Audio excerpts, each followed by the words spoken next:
Ito yung nabili natin na grounding kit. Meron siyang kasamang bolts and nuts, pati yung bracket na pagkakabitan para maikabit siya sa terminal ng battery. Ito yung mga wires, nakakrimp na. May mga I-terminal na lahat ng dulo. 5 piraso, iba-iba yung haba niya. Tapos yung gauge ng wire, ganito siya kakapal. Bago simulan magkabit, huwag natin kalimutan na tanggalin muna yung negative terminal ng battery para safe. Dito sa mga to ko naisip ikabit yung bawat isa dun sa 5 wire. Yung sasakyan natin ay isang Honda Civic 96 VTI. Andito pa rin yung mga stock niyang grounding, pero napakalumang sasakyan na. Para sa akin, ito yung mga magandang mag-benefit kung may improve yung supply ng kuryente.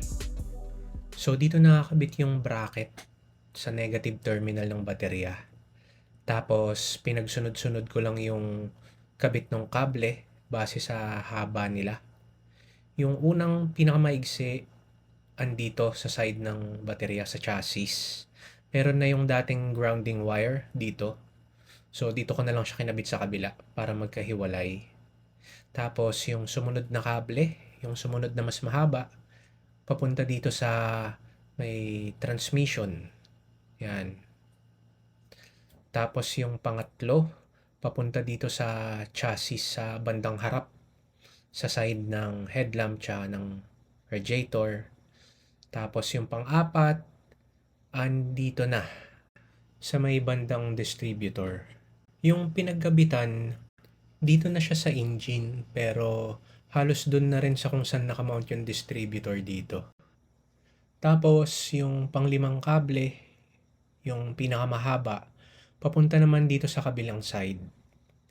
Sa engine pa rin, pero dito naman sa side na to kung saan nakamount yung, yung alternator.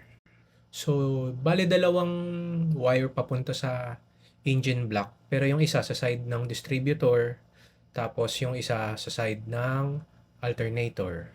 Ganun ko naisip ikabit yung 2 pinakamahabang wire. Yun. Ito nga lang pala yung binaklas ko, itong airbox. Para maikabit ng maayos tong mga nandito sa part na to. Kabit ko lang saglit.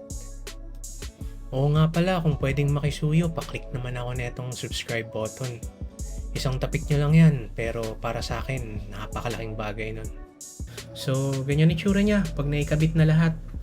Siguraduhin na lang natin na nahigpitan natin lahat ng terminal para hindi magka-problema. Kung plano nyo rin magkabit ng grounding kit, sana nakatulong to.